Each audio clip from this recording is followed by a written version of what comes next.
Kisah Imam Maliki. Imam Maliki adalah seorang imam fikih ternama dan juga penghafal hadis Rasulullah Sallallahu Alaihi Wasallam. Ia adalah seorang yang giat menuntut ilmu. Ia belajar tanpa kenal waktu. Bahkan ia mendatangi seorang syekh pada hari raya Idul Fitri demi menuntut ilmu.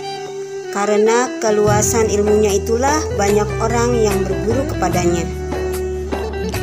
Pada tahun 93 Hijriah di salah satu sudut kota Madinah, lahirlah seorang anak laki-laki yang diberi nama Malik.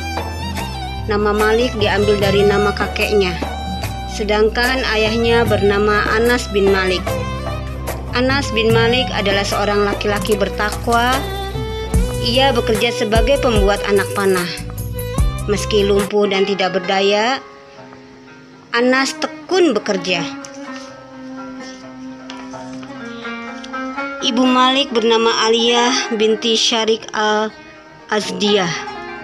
Ia seorang perempuan mulia yang mencurahkan segenap hidupnya untuk membantu suami dan mendidik anaknya dengan sebaik-baiknya. Malik tumbuh dalam rumah utama.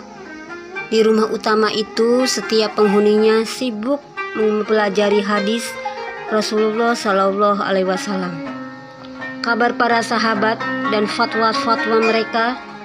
Kakeknya Malik bin Abi Amir termasuk ulama besar. Ia banyak meriwayatkan hadis Rasulullah Sallallahu Alaihi Wasallam dari Umar bin Khattab, Utsman bin Affan, Tolhah bin Zubair, dan Aisyah. Kakek, ayah, dan paman-paman Malik sangat memerhatikan ilmu pengetahuan. Demikian pula dengan saudara Malik yang bernama Nadar.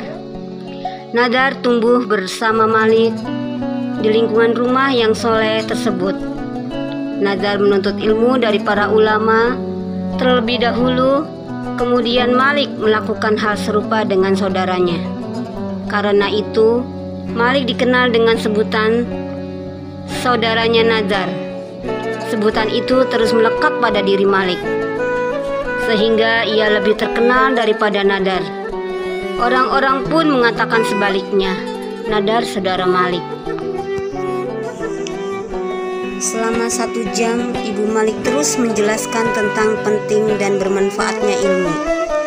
Ia berkata kepada Malik, "Tidakkah kau tahu anakku, nyanyian seorang penyanyi tidak akan diperhatikan oleh siapapun jika ia berwajah jelek, dan ia tidak akan sukses."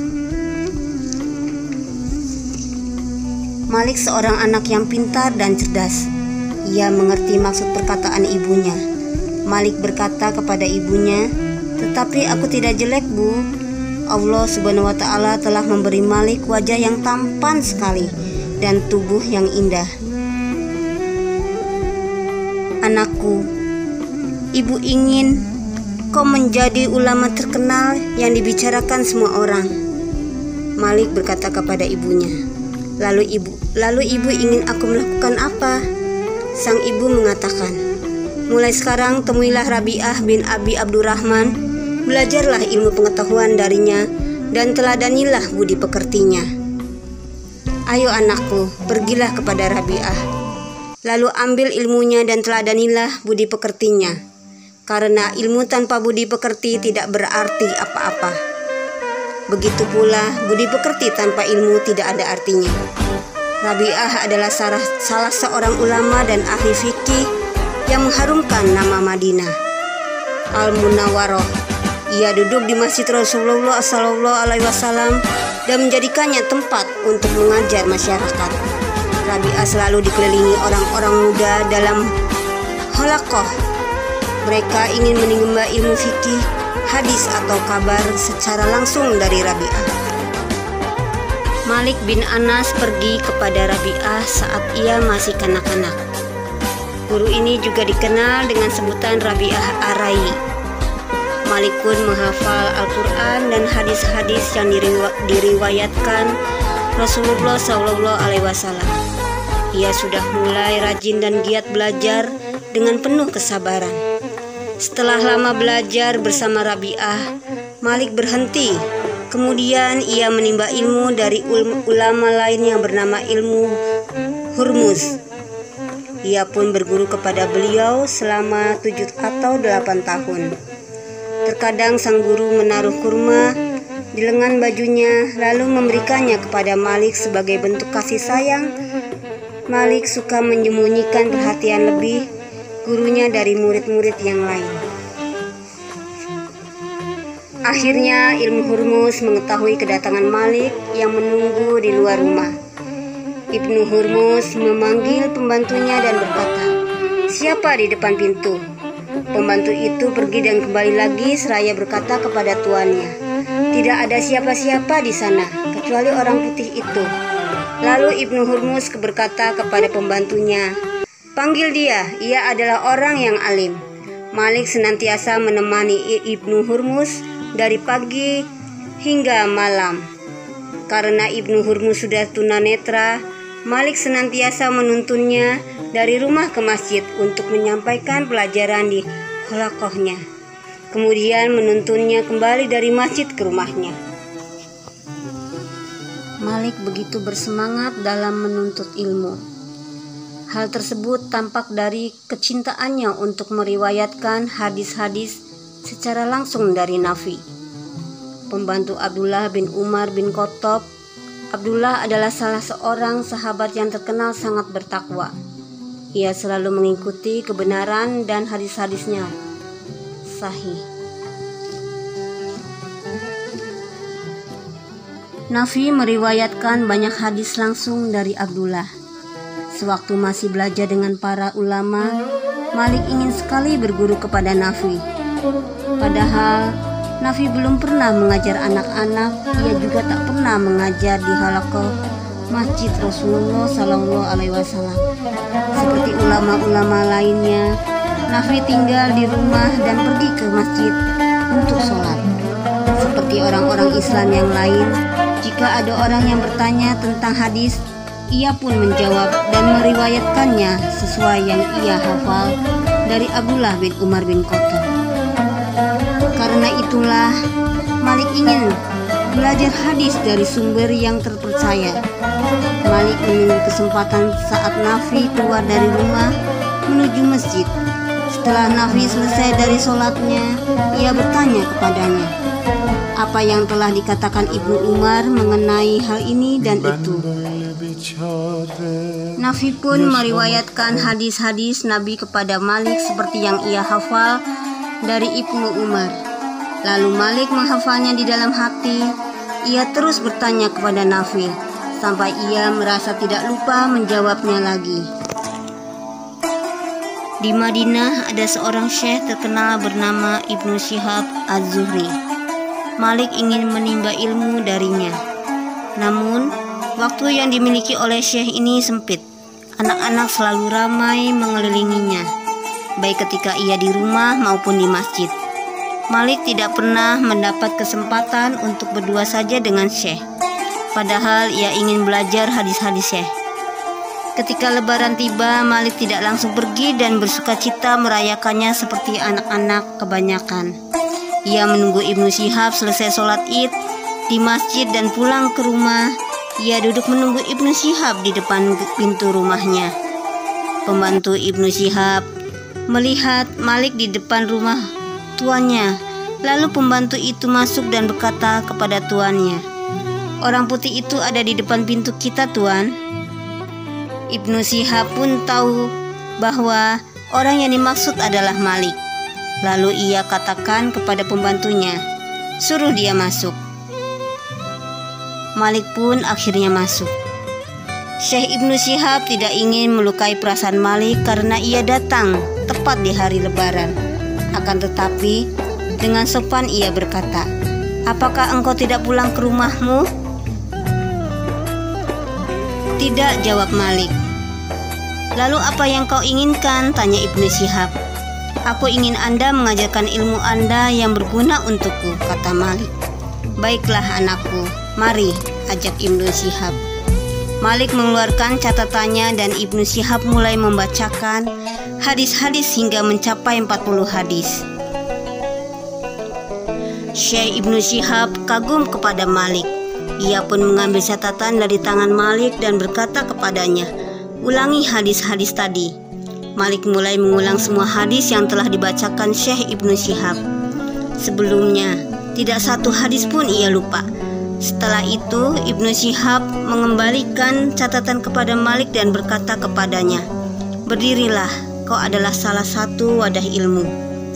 Di sisi Syekh Ibnu Syihab, Malik merasa tenang, maka ia pamit dan berterima kasih kepada Syekh. Lalu, Malik kembali ke rumah dengan hati bahagia untuk berhari raya bersama keluarga dan masyarakat. Malik memiliki kesungguhan dalam menghafal hadis-hadis Rasulullah SAW yang disampaikan Ibnu Syihab Az-Zuhri. Berikut salah satu kisah yang menunjukkan kesungguhan Malik. Selama belajar, biasanya Malik membawa benang jahit. Setiap kali Ibnu Syihab selesai meriwayatkan satu hadis, Malik membuat satu simpul jahitan. Di akhir halaqah, Malik dapat mengetahui berapa jumlah hadis yang telah disampaikan sang syekh. Suatu hari ketika Ibnu Syihab telah selesai menyampaikan pelajaran, Malik menghitung jumlah simpul yang dibuatnya. Jumlahnya 29 simpul.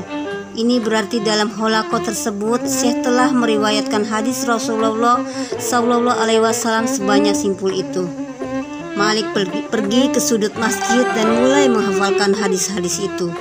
Setiap satu hadis yang telah ia hafal, Malik melepaskan satu simpul. Ketika simpul-simpul itu habis, terkadang ia mendapati dirinya lupa sebuah hadis.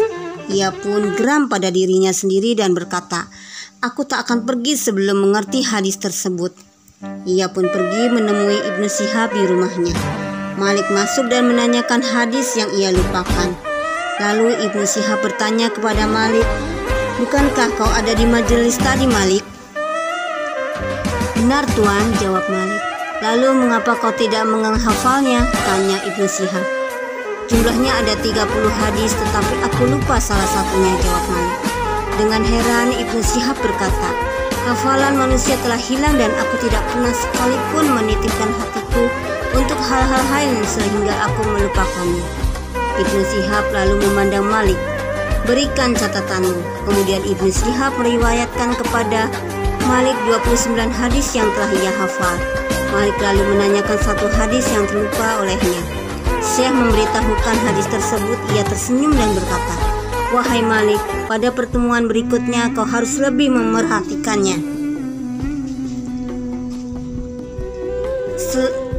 Selain kepada Syekh Syihab, Malik juga diberi kesempatan untuk menghadiri halaqah Imam Ja'far Shadiq.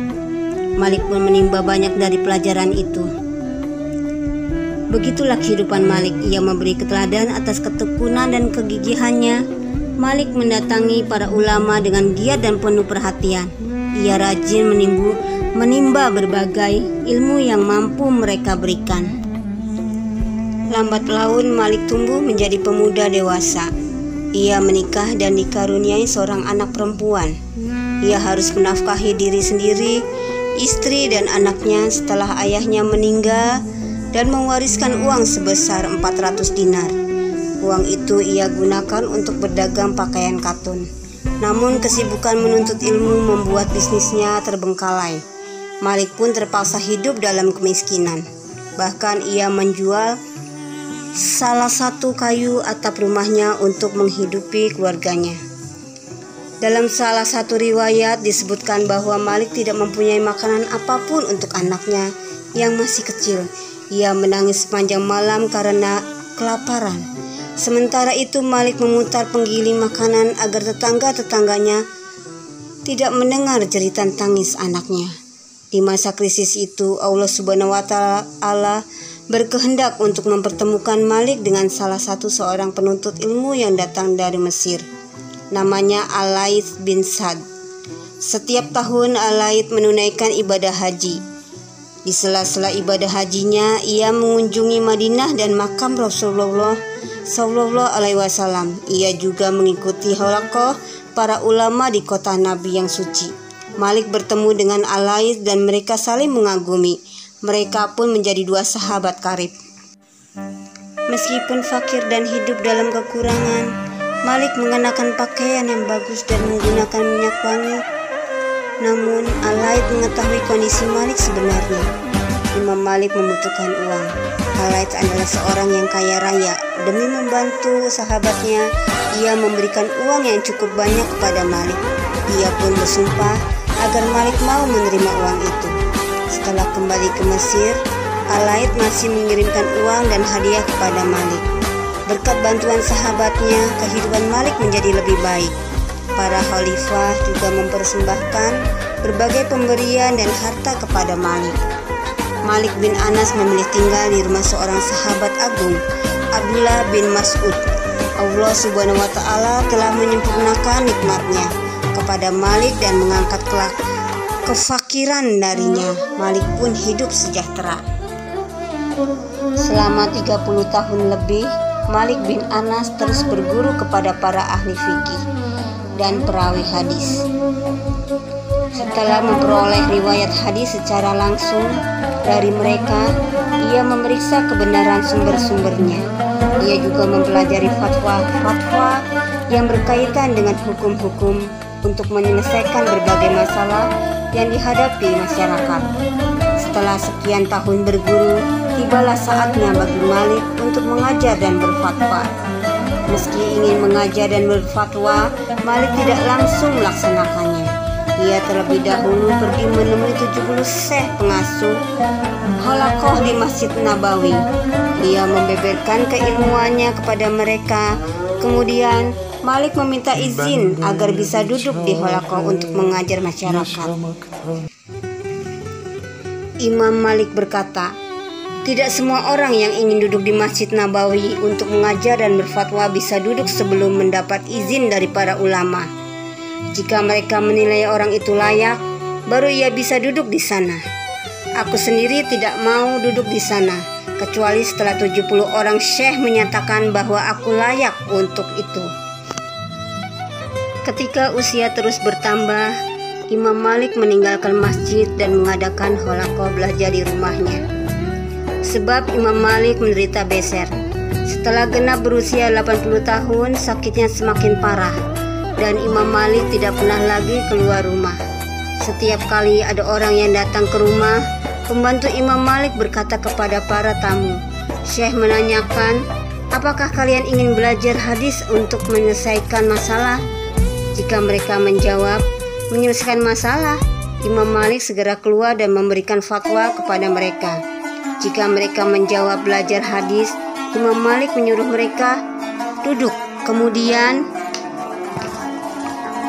ia akan pergi ke kamar mandi untuk mandi, memakai wewangian, mengenakan pakaian baru, meletakkan saja penutup kepala seperti mahkota, dan memakai sorban. Lalu ia duduk di atas mimbar yang telah dipersiapkan untuknya. Sementara bau wewangian tercium dari tubuhnya. Kayu gaharu diletakkan di depannya dan dibakar terus hingga Imam Malik selesai mengajarkan hadis-hadis Rasulullah Shallallahu Alaihi Wasallam. Hubungan Imam Malik dengan pemerintah cukup baik pada masa Bani Umayyah maupun Bani Abbasiyah. Ia tidak menentang para penguasa kedua Bani tersebut. Namun pada masa Abbasiyah, salah seorang cucu Imam Hasan bin Imam Ali yang bernama Muhammad An-Nafs Az-Zakiyah melakukan perlawanan terhadap Khalifah Al-Mansur. Khalifah tersebut mengambil kekuasaan dengan cara kekerasan. Rakyat mengangkatnya sebagai pemimpin karena terpaksa. Maka Imam Malik di Madinah menceritakan sebuah hadis, "Sumpah orang-orang yang terpaksa tidaklah berlaku." Ia juga mengatakan, barang siapa menceraikan istrinya karena terpaksa, talaknya tidak sah. Sebagian orang berpendapat bahwa hadis Imam Malik tersebut mengandung makna pembatalan pengangkatan Al-Mansur. Mendengar pendapat tersebut, Al-Mansur segera memerintahkan wali kota Madinah untuk memperingatkan Imam Malik ia menyuruh Imam Malik berhenti meriwayatkan hadis-hadis yang bisa menimbulkan perlawanan massa. Akan tetapi Imam Malik tidak peduli dengan ancaman wali kota. Ia tetap mengajarkan hadis hingga aparat menangkapnya. Setelah itu mereka memulangkan Imam Malik ke rumahnya dan menetapkan status tahanan rumah untuknya. Setelah berhasil memadamkan perlawanan Muhammad an-Nafs Az-Zakiyah, Al-Mansur meminta anak buahnya untuk membawa Imam Malik ke hadapannya. Namun Imam Malik menolak datang. Al-Mansur hendak menjadikan Imam Malik berpihak padanya. Ia pun mengirimkan perintah kepada wali kota Madinah untuk membebaskan Imam Malik dari status tahanan rumah. Setelah itu Al-Mansur datang ke Hijaz pada musim haji. Ia menemui Imam Malik dan berkata kepadanya, "Aku tidak pernah memerintahkan dan tidak pula melakukan apa yang telah terjadi. Penduduk tidak pernah memerintahkan dan tidak pula melakukan yang terjadi. Penduduk dua kota suci akan tetap baik-baik saja selama Anda masih berada di antara mereka. Aku akan mempertimbangkan untuk Anda keamanan mereka dari segala hukuman." Imam Malik terus mengajarkan ilmu agama dan berfatwa hingga lanjut usia. Setiap bertambah usianya, bertambah pula pemahamannya. Namanya pun semakin berkibar di seluruh penjuru negara Islam. Dari ujung timur hingga ujung barat, para pencari ilmu dan ulama datang kepada Imam Malik untuk belajar hadis dan meminta fatwa atas masalah-masalah yang terjadi. Para utusan mengantri di depan pintu rumah Imam Malik pada musim haji. Karena itu, ia menempatkan seseorang penjaga khusus untuk menerima mereka. Imam Malik memiliki beberapa pengawal yang semula adalah murid-murid mereka menyerupai polisi. Bahkan beberapa kitab menyebutkan bahwa Imam Malik membuat pengawal khusus. Jika mendengar ada seseorang yang meriwayatkan hadis dengan tidak benar, Imam Malik memerintahkan pengawalnya untuk menangkap orang itu. Ia tidak akan membebaskan orang tersebut hingga berhasil membetulkan hadis yang telah diucapkannya. Imam Malik adalah seorang ahli fikih yang fasih dalam berbicara. Keilmuannya diakui di seluruh penjuru dunia Islam. Mazhabnya tersebar ke berbagai wilayah Islam, khususnya Mesir dan Maroko. Ia diikuti oleh banyak orang Islam. Mazhabnya terus hidup dan terbaharui. Bahkan undang-undang perdata di Mesir diambil dari mazhab ini sejak awal abad ke-20 Masehi. Beberapa undang-undang yang dikeluarkan pada tahun 1979 Masehi juga diambil dari mazhab ini.